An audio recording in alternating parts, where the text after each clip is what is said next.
Hello and welcome to episode 253 of the Clean Energy Show. I'm Brian Stockton. And I'm James Whittingham. This week, the Petro province of Alberta, Canada, has long embraced the myth that they will sell their dirty, filthy oil forever. But recently, several U.S. refineries have rattled this tightly held belief, saying they could turn their backs on Alberta in a heartbeat and change up their plants to refine lighter American crude. Looks like Alberta's government just found out that forever lasts for about as long as a duck on a tailings pond. Korea has the third largest pension fund in the world, and they are divesting from coal. In other Korea news, I will personally be divesting from Squid Game. I really didn't like the second It was season. tough. It really was tough. And it's only part one, and my daughter wants me to watch part two now, and it's like a commitment. I didn't realize I was signing up for 2 seasons when I watched the first. It's a long story. An 8-year-old climate activist in India has pushed its highest court into action. However, the court was split on whether the kid could, stay up past 9 on weekends. Brazil is looking to counter deforestation with reforestation. They tore down paradise and put up a parking lot. Now they want to tear down the parking lot and put up a paradise. Can't we have both? I love adequate parking. All that and more on this edition of the Clean Energy Show. And hello, everyone from war-torn Canada, where we are in the midst of a horrible trade war. You can hear the bombs bursting in the background on our tariffs bombing, We'll probably have to move to the podcast bunker there where you are, Brian, because just for protection from tariffs. I am secure in my fallout shelter. All right, I wanted to follow up on something we talked about on the podcast a very long time ago. Do you remember when we were talking about deep water cooling in Toronto? I do. I remember it well. Yeah.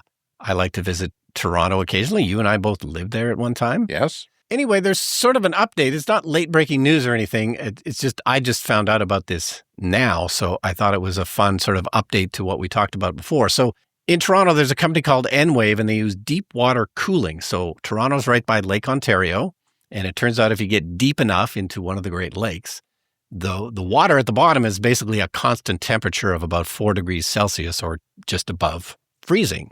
And so they're sucking the water out of Lake Ontario, and they're cooling buildings in downtown Toronto with this water.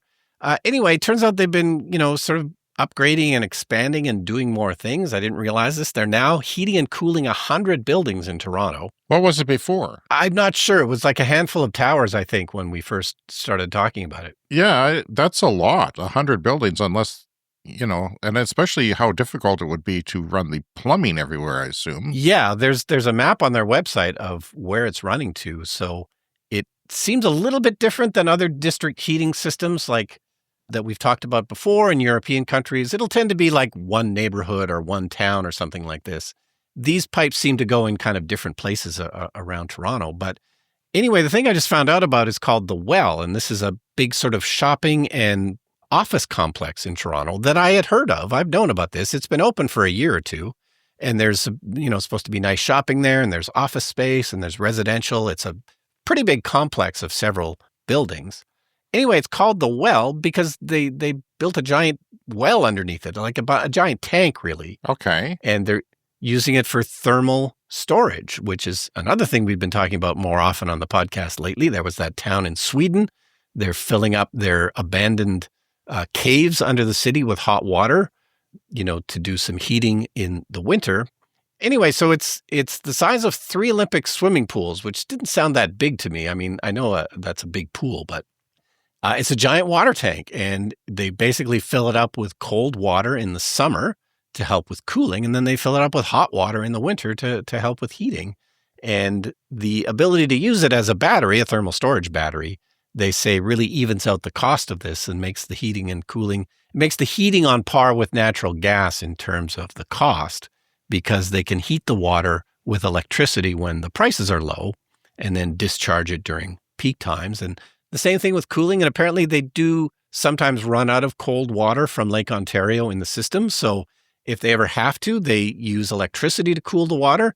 And again, they do that when the electricity is cheap. They fill up this big tank underneath the well. And it's quite an ingenious system they got going there. What also makes me think about is 4 degrees Celsius. You could pull geothermal from that you like a ground source heat pump would pull from the ground, Yeah. which is what is something like that, 4 degrees or something like Yeah, that all the time. that Or sounds a bit low. I think it might that be sounds low. generally higher Yeah, than it that, is yeah. low, but you could. It's warmer than the outdoor winter air, so you could pull easier to use a heat pump to transfer energy from 4-degree water than it would be from, say, -10 weather outside. Yeah, So yeah. that seems like there's an interesting prospect there. But yeah, and it's not just cooling, it's heating and cooling, and they're doing it all through this district system, which apparently has been working really well. Did you look that closely at the map of 100 buildings? Are they all large towers, or are there some small, older buildings in there?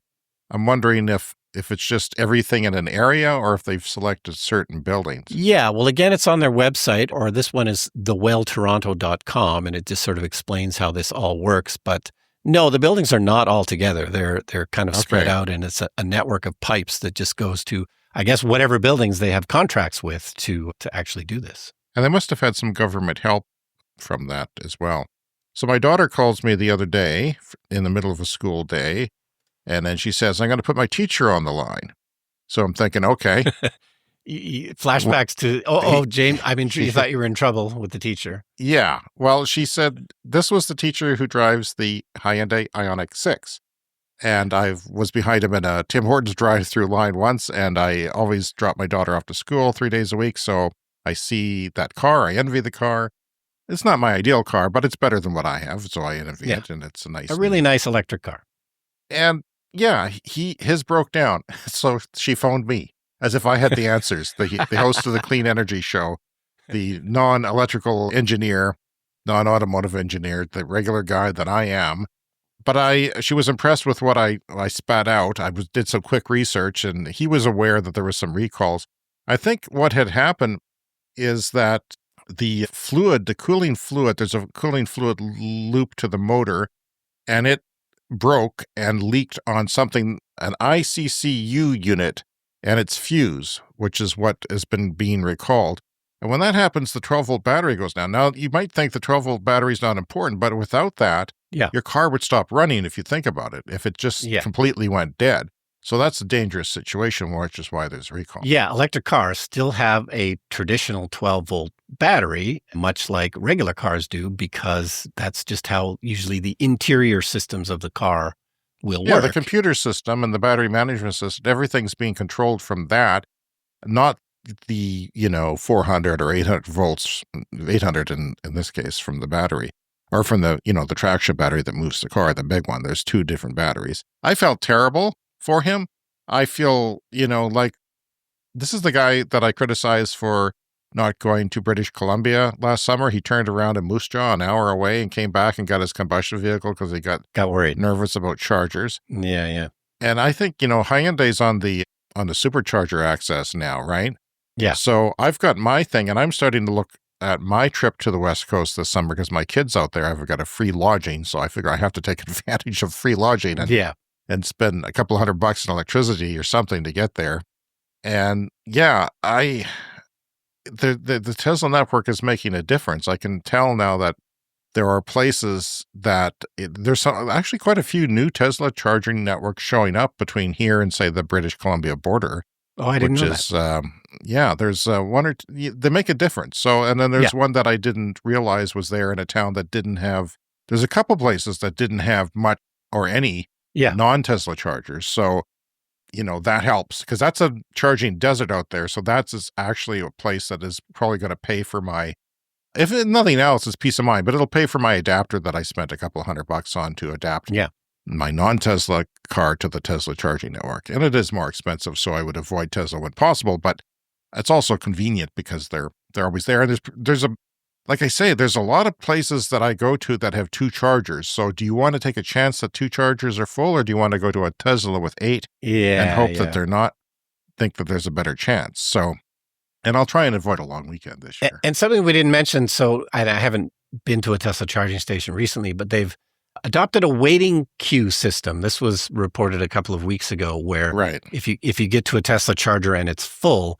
you're going to get messages in your display about who's actually next because they can tell who was there first.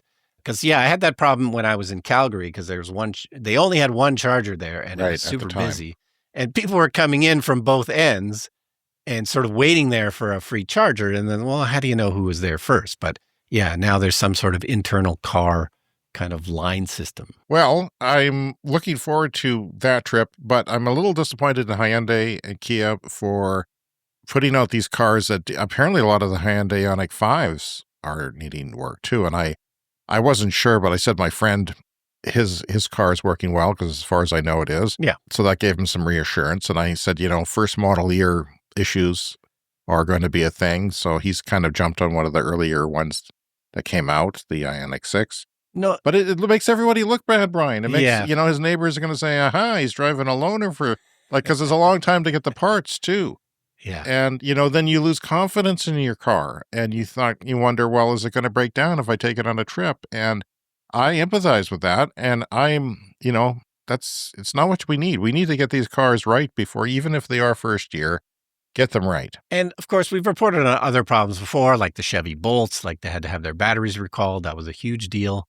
But overall, given, the massive switch in technology from gas to electric, the number of problems, it hasn't been too bad, I think, overall.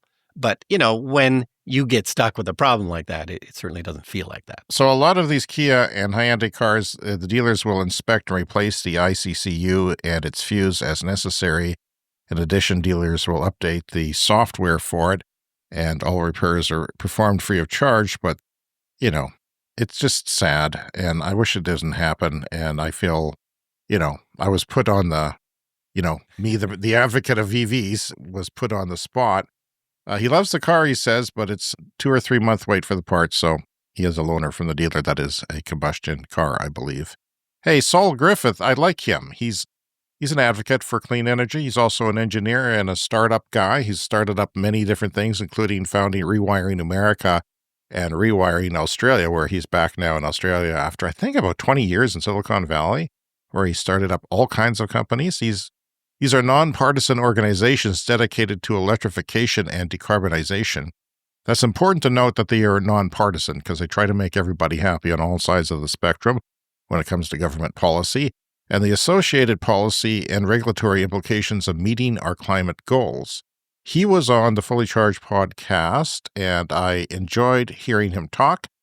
I always enjoy hearing him talk, so here's a clip. I don't really believe the American stories of the enormous subsidies of the Chinese government. I think the Chinese government is not subsidizing those industries to any greater degree than the American government is subsidizing the oil and gas industry. So let's just call that a square. China does not have enough domestic oil or gas to run its economy. It doesn't really want to buy it from Russia or Saudi Arabia or America. They're all bad options if you're China. Yeah. So it said, we'll go all electric. That is something I thought about before.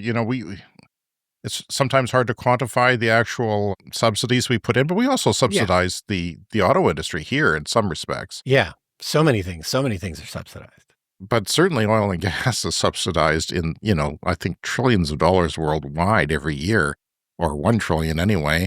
He also went on to mention combines, which is something I've brought up on the show when we're trying to think about what is not going to be able to be electrified.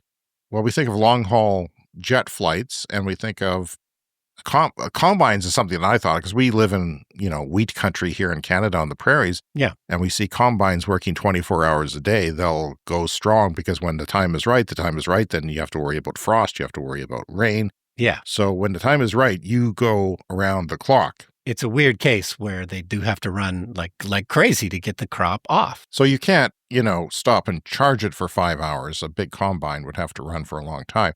Yeah. He says that you could probably get a bunch of littler combines, like a bunch of smaller combines like drones. Yeah. In the future, it's going to be probably a completely automated operation. I don't think that's far-fetched at all. No, and we know already that there is some farm machinery that runs by GPS, right? That is already kind of semi-automated. So yeah, actually. The solar storm was actually affecting those systems last spring and May when my daughter and I were taking pictures of the Borealis. So yeah, that precise GPS stuff was not working well, and then you couldn't do your crops very well. And okay, so Rob Ford, that's the Premier of Canada's Ontario province, where all the auto manufacturing is. He is, Canada's facing an existential crisis with this tariff war. But Ontario is particularly vulnerable because there's a lot of jobs in and around automotive, and they're all good jobs. It's the oil industry in Ontario, essentially. We worry about, well, our governments worry about oil jobs here in Saskatchewan and Alberta, where all the oil is. But it's kind of the same thing. Not as much money goes to automotive workers, but it's a good income. They have retirement plans, and it means a lot to the economy. And Trump is trying to shut that down. So Rob Ford, as we mentioned last week, the premier of that province, has said that he was going to put tariffs on the electricity that he sends to, I think, 1.5 million people in 3 states like Michigan and around there. And he actually did it. He went ahead and did the 25%. Of course, that pissed off their orange president, and he's freaking out this morning, saying that they're going to double the aluminum's tariffs, and they get most of their aluminum from Canada. So good luck buying anything that has metal in it without paying a lot of money. And it's getting ugly. I mean, some people argue Trump is not going to lose. He's going to just, he'll invade us before he loses a tariff war. Like he's just, doesn't want to lose, obviously, unless we drag this out until he's replaced. But yeah, Rob Ford is threatened cutting off electricity. And Brian, I think he might do it. I don't think this is necessarily a good cop, bad cop, where the prime minister, we have a new prime minister, by the way, is, he's just there to be the bad person. I think he seems to be doing things and he's pissed off. And I think he could cut off the electricity. It was joked around here that he could cut it off during the Super Bowl, and that would really have an impact last year. But I think there are huge implications to just cutting off and disconnecting a grid, like the timing, the alternating current that gets synchronized with Canada and everything. That would cause a lot of damage, and we would be sued for a lot of money. So he would have to give notice. Well, yeah, I mean, there could be loss of life even if it was done, too abruptly. And yeah, what was that series I was watching that wasn't very good that had Robert De Niro in it on Netflix? I watched the whole thing. It had like 53%. It was terrorists had turned off the electricity for, was it a minute or an hour? It wasn't very long, but they completely shut everything down, and people were crashing on trains and things. And I think 3,500 or 6,500 people died in America. And then, there was political instability, and that was kind of the point, not to spoil it. But yeah, the terrorists were trying to reset America. They were homegrown. There, I spoiled it for you, but it's not a very good series. So, but I stuck with it. Well, I don't usually stick with things, but yeah, I stuck with it. The only spoiler for Squid Game Season 2 is that there's a Season 3, and I didn't know that when I was I would have liked to have had that information going in, thank you very much, and I did not. A lot of people were annoyed with Wicked for the same reason. They weren't labeling it. They weren't labeling it as Wicked Part 1, so you get to the end, it's like, oh, we got to watch a whole other damn movie. All right. Okay, so the Korea Pension Fund, this is the third largest pension fund in the world. It's worth about $800 billion US, and it's a good news, bad news story. The good news is that they are divesting from coal. The bad news is they're probably doing it slower than they should, and they've been kind of, dithering about this for years. And we've had similar announcements. It sounds like everybody's moving a little too slowly on this. Norway has a giant pension fund, and they're starting to divest, and Japan as well. But it says overall 5% of this fund is in energy. And I don't know, it just strikes me that there's got to be other things to invest in. Like it's they're hanging on to coal like it's somehow the only thing you can invest in. Like, just get out of it now. Why would anyone invest in coal? Yeah, I don't know why. It seems like that if they get 50% of their 3-year average revenue from coal power plant or production, that the ministry said they would divest from it. Is that right? Yeah. So they're just sort of analyzing each company, and if it gets more than 50% of its revenue, they're out. Korea does have a plan to decarbonize by around 2050. So again, it's I think like a lot of things we cover on the show, it's all moving in the right direction, but people have to step up and just move it faster. Well, this is one of those things. These pension funds and investor sort of activism does make a difference, but this has sort of been rolling back since the U.S. election. Banks are now saying we're not going to worry so much about, climate stuff anymore. They've all come together and said because they're such heroes, those banks. They're such brave, bold heroes for saving the world. And, well, screw them. But again, and it's not like it's a good investment anyway. I mean, why would you invest in something that it's on its last legs? So, whatever changes politically, it's still a bad investment. So this story that I have now is a bit under the radar and a bit unusual for us, but I want to talk about it because I thought it was very significant. Being that we live here and we listen to the politics all the time drives us crazy. The whole idea of, Alberta, the oil capital of Canada, saying that, India will never drive electric vehicles. They're not going to drive Teslas. Well, they will drive Chinese vehicles that start at $10,000 or even less, or their own homegrown vehicles from Tata Motors that are starting for less. They're 2- and 3-wheel transportation. Electrifying is easy. There's all kinds of things that they think that the oil is going to last forever. We know, people, listeners know. No, not really. No, and like we just talked about, China's electrifying for very practical reasons because they don't want to have to, import their oil from a list of, places they don't want to deal with. Yeah, if you don't have oil, you're going to electrify faster. And that's what we're finding. African countries, developing nations. We talked about Pakistan recently. So tariffs are likely to crater the Canadian crude exports to the U.S. Marathon tells investors. U.S. refinery giant Marathon Petroleum Company has unequivocally told investors they plan to abandon their longtime Alberta oil patch suppliers now that President Donald Trump has implemented a 10% tariff on Canadian energy imports. And, I'm not ruling out the federal government increasing that because that's a weakness. If you send up gas prices, that's not really going to affect you. That 10%, they say, is going to be absorbed by the oil companies and a little bit by the refineries and a little bit by the consumer. So it's not going to be a shock to the consumer. So I wouldn't be surprised if this tariff war continues to escalate that, and the oil provinces won't like that because they have literally the oil company's hand up their butts. They're not on strings like a puppet. They're the other kind of puppet where the hand goes right inside. That's my view of it. So Alberta has long held close to the myth that Alberta oil will sell forever and demand will stay good for decades to come. And they're starting to get, messages from China as demand is plateauing there because of electrification, and that's really going to increase. I've got stories later in the show about how quickly that is going to change. So in a Q4 earnings call to shareholders, U.S. refinery giant Marathon Petroleum unequivocally told the investors that this is going to happen. Each oil refinery generally is set up to only refine certain types of oil. I have a refinery a couple kilometers away, maybe not even a couple kilometers away. It refines a certain kind of oil. It can't refine other kinds of oil. It's a heavy oil upgrader. And it costs maybe as much as billions of dollars to upgrade these plants to do something else. So people assumed that was not going to happen because they have to change everything in the plant, different oil. I mean, I don't think people realize how many different kinds of oil there are, but there are all kinds of different kinds of oil. Yeah, I mean, I know there's heavy crude and light crude. That's about all I know. Well, they've got weird names to them, too, and some of them include the name sour, which is appropriate. Each oil refinery is generally set up to refine certain oils, and in the Midwest United States, they take our heavy oil and upgrade it and sell it as gasoline there. And that's where a lot of our oil goes to, and the rest goes down to the Gulf Coast. So, unlike electrons, Brian, oil comes in many different varieties, and you have to build a multi-billion-dollar refinery around refining each type. Here's a quote from the story.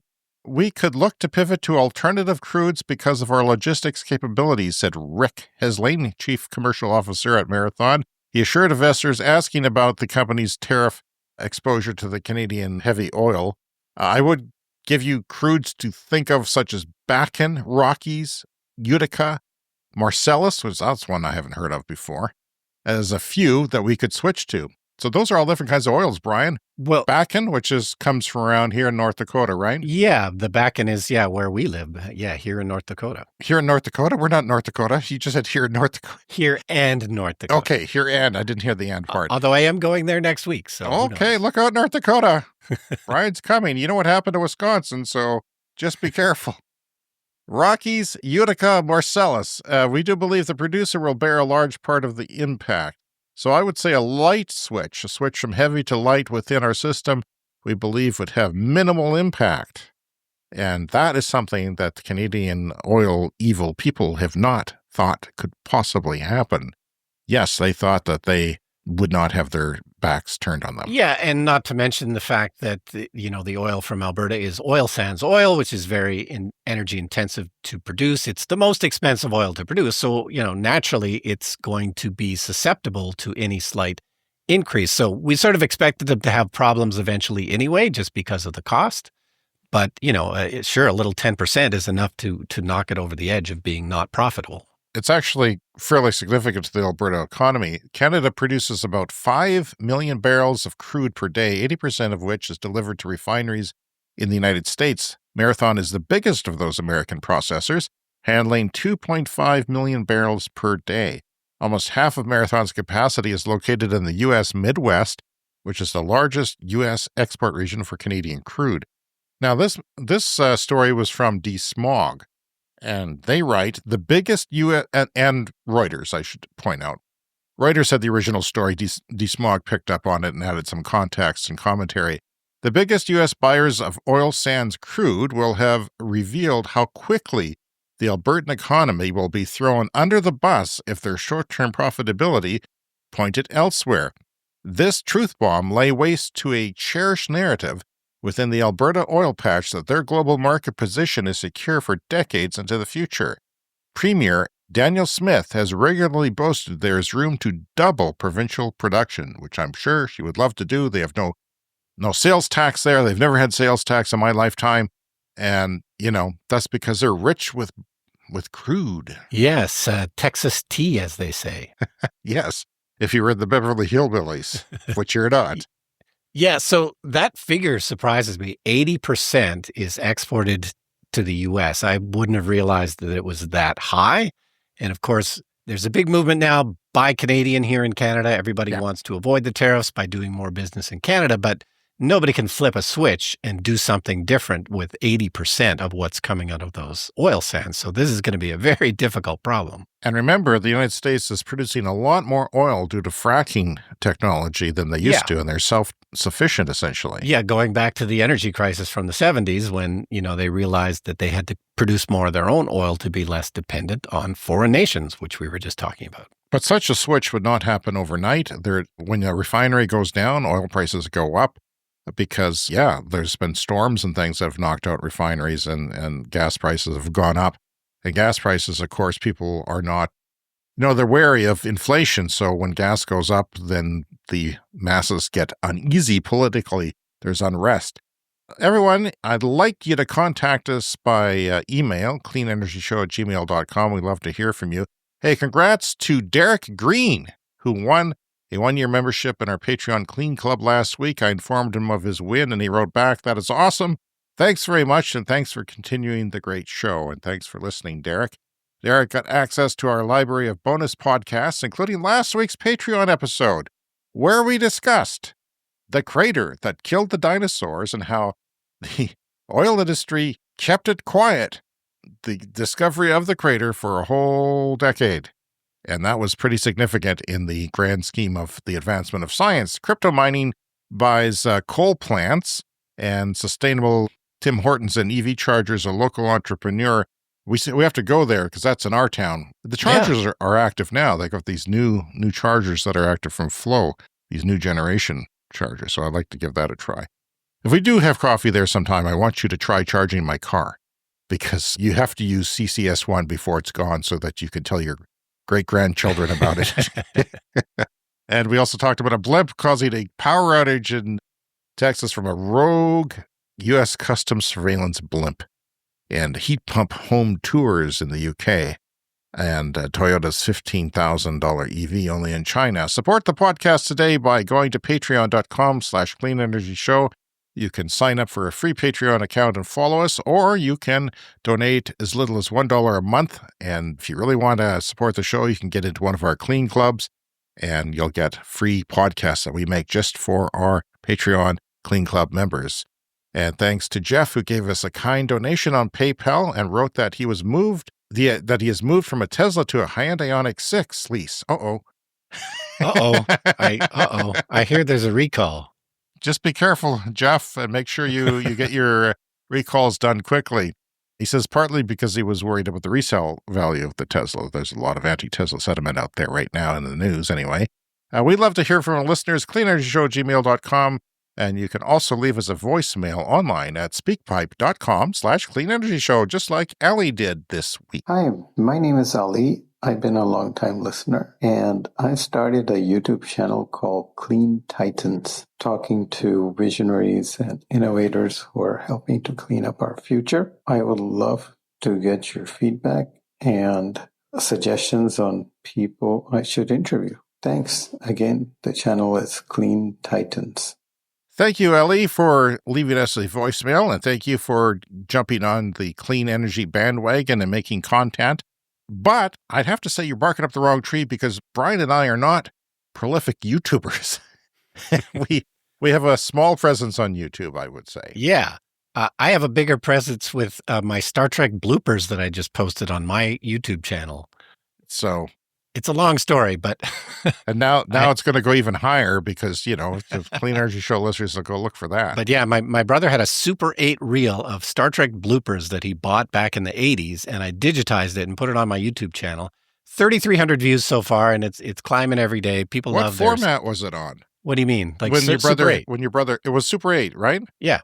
With sound, I had a Super 8 sound projector at the time, and you could watch this thing. So, yeah, it's climbing every day. Is it 4K? Yeah, I did a 4K scan of it. Oh, man. That's hilarious. It doesn't look that great because it would have been originally 35 millimeter, reduced to either maybe 16 and then reduced to Super 8, and it's got scratches in it and everything. But it's the best quality of these old Star Trek bloopers that you can find on YouTube. But yeah, I think most people listen to us on, Spotify, on podcasts. The YouTube videos don't get that many views, but we do it anyway because it's free. I guess. Brings in people. I guess it's the idea that we do it is to bring in people to the audio podcast. Yeah. That's why a lot of people do it. We like concentrating on the audio podcast because videos are a lot of work. Yeah. A lot of work. And the audio podcast fills up a great deal of my time. I looked at your thumbnails. They look okay. I'm not a thumbnail expert. If I was, I wouldn't have the low number of views I have on YouTube. But I would say just, if you're passionate about it, keep doing it. And as long as you're happy and you're post on a regular basis, I think that's really all you need to do. Yeah, I think you just have to enjoy doing it, because the chances are you're not going to really get much traction for at least a couple of years. There's a lot of these kind of jobs now where if you just stick at it and you're able to do it for free for a couple of years and you do a decent job of it, eventually it catches on and people listen. But it's also really hard work. So you really have to keep probably reevaluating it as well. Is this worth my time? Do I want to do another year or two without huge views or whatever? Well, then, other people know how to do it better than us and, they get millions of views right away. So who knows? Yeah. And you can watch YouTube videos and there's a lot of places where you can go to get tips. And I've done that. But honestly, I just don't have the passion to do it. We do put our video podcast on other platforms, and it's basically just because that's a thing now. I guess people like watching it. More people are watching YouTube on their televisions, their smart TVs now than are on laptops and phones now. Oh, I didn't know that. I was listening to the Lipson podcast a little bit before the show, and there's some changes going on there with their stats. So, yeah, but you could also listen to our podcast on YouTube, and somebody is right now. There are, I don't know, maybe 100 people on a couple different channels listening to just the audio of us on YouTube. And hello to you guys. I don't know who you are, but thanks for listening. Okay, so moving on to news about COP30. This is the International Climate Summit that we talk about every year. So the next one is going to be in Brazil. It's going to happen at the end of this year around November. And the chairman from Brazil is advocating for more global support and investment for reforestation. And this is just something we haven't talked about in a long time. I mean, the first problem is deforestation. And we know that, the Amazon rainforest is still shrinking every year. Brazil has made some strides to cut that down, but we need to stop the deforestation and then reforestation. And they're just the chairman is advocating for funding for this because this is often for countries that can't necessarily afford to do this kind of thing, but it's, it won't solve climate change by itself, but, planting trees, as simple as that sounds, does make a difference, especially in places like the rainforest. I'm not sure planting more trees in Canada is going to do much good because it just seems that our forests are burning down every year. But the rainforest is called the rainforest because it's wet and it is far less likely to burn. So, yeah, that's what they're going to talk about. One of the things to talk about at COP30 coming up in Brazil at the end of the year. Yeah, and the biggest problem with COP right now is the issue of supporting, developing nations, poorer nations, and helping them, the richer nations that have caused all the pollution, the United States and China, and helping them. And of course, the United States has backed away from anything climate. You can't even put the word gay on a plane that dropped a bomb in pictures. It's been scrubbed from websites. So yeah, other people have to step up, and it's going to be a tough 4 years for climate for sure, which is too bad because it's going to cost the United States billions and billions of dollars in storm damage and insurance, and people are going to have a hard time getting insurance at some point. It seems stupid. And of course, there's been a lot of progress in Brazil with slowing down deforestation and, with the change of government there and change of policy, because they will burn to make palm oil. That's an important thing. And we also talked about fake palm oil coming online in a factory, industrial way now. That's good. What I am disappointed about is things like Beyond Meat and Impossible Meat's not doing very well right now. I think they got killed by inflation for a while. It's still $1.50 or $1.75 more to buy an Impossible Whopper than a regular Whopper, which is too bad because I used to see some price parity from time to time. But yeah, it just happens that way. They need to improve their aftertaste and things like that. That I think I could get, if they were at price parity, I could probably get used to them in a short amount of time. Depends on how much I ate out and how many burgers I ate. But I'll say this again, the best burger I may have ever had, my wife made during the pandemic when she bought a fresh Impossible Meats. It was or Beyond Meat. It was fresh. It wasn't frozen. She brought it home. She cooked it. It was delicious. Had a fresh bun and everything, and it was really good. And I would prefer that to actual meat because I would so quickly leave the meat bandwagon if I could easily do it. Well, quality ingredients make all the difference. I mean, just having a nice bun, good quality bun. Oh, a good bun, Brian, is, I love a good that's bun. important. And of course, fresh, crisp vegetables and the right onions are good. So in India, an 8-year-old climate activist has changed the world. I don't know how this happens. What were you doing when you were 8 years old? I don't even want to say. Probably hiding in a corner of somewhere, protecting myself. Now we're diving into a remarkable legal move in India, Brian, because this 8-year-old activist, this climate activist, how do you become a climate activist at 8? I don't know. I mean, Greta Thunberg was kind of interesting. She was very young when that happened, but 8? Come on. What was Greta doing when she was 8? I just watched Amadeus, and, Mozart wrote a freaking symphony when he was 5 years old or some damn thing. It's crazy. Screw him, making the rest of us look bad for centuries. So, yeah, she has pushed the highest court into action. So Ridmiha Pandey, a young climate activist, filed a petition raising concerns over carbon emissions and their devastating environmental impact. And in response, the Supreme Court has issued notices to 8 central ministries, including renewable energy, power, urban development, and transport, demanding a unified approach to tackle climate change. They weren't working together, in other words, and now they will pool the resources, their planning, and everything else to make it happen. The court criticized these ministries for working in silos, quote unquote, despite climate change affecting multiple sectors. 2 justices called climate change one of the most existential global predicaments, highlighting its effects on public health, agriculture, and economic stability. Rising temperatures, extreme weather events, and increasing energy demands make immediate action essential. The Supreme Court also called for a reassessment of India's environmental laws, including the Environmental Protection Act and the 1981 Air Pollution Control Law. I'm just amazed by this. Like, what happens if a 10-year-old did it too? Like, if an 8-year-old can do it, if the 10-year-olds all got together, Is it just that the 8-year-olds care more? What's going on? I don't know. But getting to the Supreme Court, like that's, I mean, I'm assuming the 8-year-old had some help with that. Well, they had some help getting a lawyer to make the petition, but it was done on that person's behalf. So in a separate case, another bench has ordered all states and union territories to form expert committees to review land classifications after concerns that a 2023 amendment excluded vast areas of forest land from protection. And we're all hoping, Brian, that rules like this will drive more real change in the world.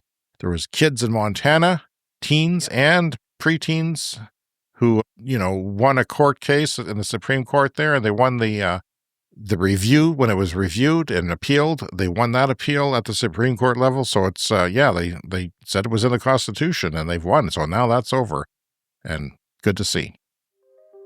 Coming up next, it's the lightning round.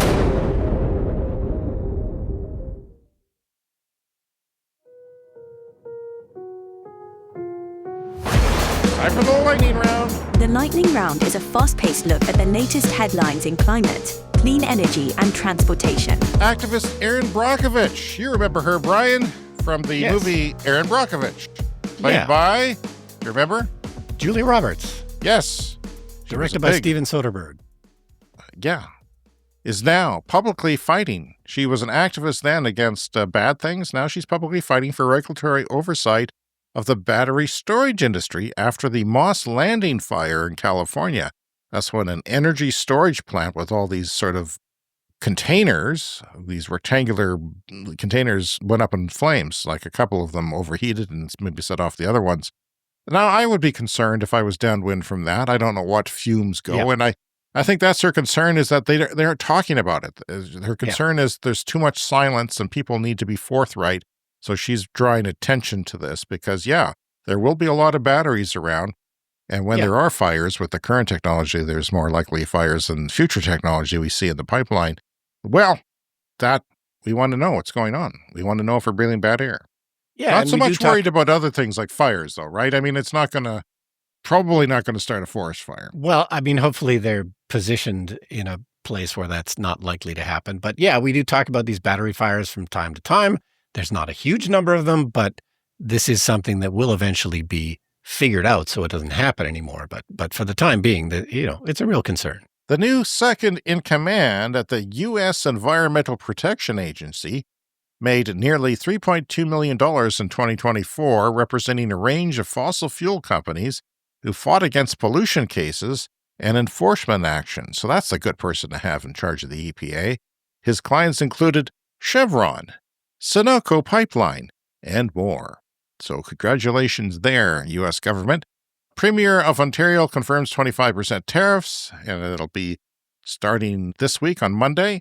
Montana, a red state, just below us. Hello, Montana, if you can hear me. It is a red state. Not incredibly red as it used to be, Brian. It's actually a little more purple than it used to be, as my son likes to point out.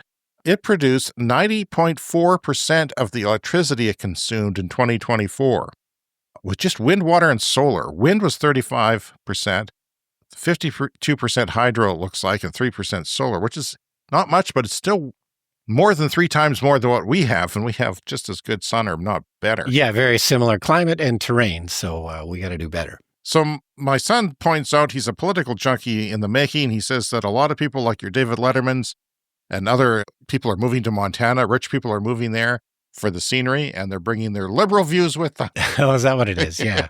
I think Letterman, he bought a ranch there many years ago. Oh, yes. And there's other Hollywood stars who followed suit. Is electricity expensive because of these woke endeavors, Brian? No. It's just 12.7 cents for electricity per kilowatt hour. In Montana, that's entirely That's reasonable. cheaper than us. That's cheaper than us. And the average is 16 cents across America, which is roughly what we pay, maybe a tinge more than what we pay here. Japan, Germany, and the United Kingdom and others are stepping up to back South Africa, Indonesia, and Vietnam's just energy transition partnerships after the U.S. withdrawal. So that was what we were sort of alluding to earlier. Other people are stepping up. China is going to cut energy per unit of GDP by 3% this year. That's pretty good. That's not bad. At least they're thinking about it, and they're trying. So over in China as well, the Huawei Atto M8 PHEV is about to come out, and each dealership, PHEV, by the way, is kind of like an electric car with a gas engine backup. So, but the PHEVs nowadays will do most of your, driving for you in a day. It's like 100-kilometer range or sometimes even more. Yeah, especially in China. They've put really big batteries into their plug-in hybrids. So you're probably getting, unless you go on trips, you're probably getting an oil change for no reason. Every year, you still have to get that oil change. And you just got to burn a little bit of gas every once in a while because gas goes bad. If you don't. Electrons don't go bad. Yeah. Yeah. So they're getting 55 to 60 pre-orders per dealership, totaling 50,000. Can you imagine a dealership getting 60 car orders of one car type? Yeah. Like that would more than fill a lot of the dealerships around here parking lots. It would be all one car. That is a huge thing, and people were waiting for that. Huawei is doing a good job with their cars. They are, of course, a gadget manufacturer, a telecommunications company. Yeah. They decided to get into cars, and fairly quickly they are making their cars popular. And a lot of the reason is the technology in the cars, and including self-driving. Yeah, because software is one of the things that the legacy automakers have really struggled with. But if you're a sort of a software gadget company to begin with, then I guess the software is easier. So in a filed patent, Stellantis, that is the automotive manufacturer, outlines an EV transmission that would employ magnetic viscous fluid, allowing it to shift more efficiently than traditional hydraulic transmissions and automatic transmissions. Now, most EVs, almost all of them, don't have transmissions, which is kind of an advantage. You don't have to worry about that braking. That's kind of a simpler. nice thing. Yeah.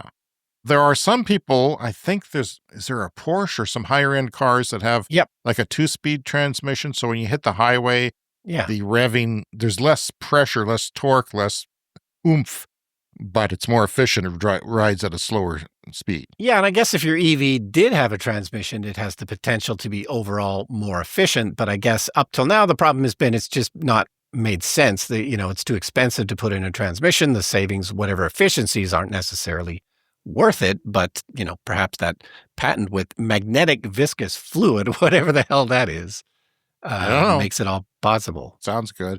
Brian, I saw another story about Porsche Taycans. That's the first EV that they released. Yeah. Kind of like a small crossover.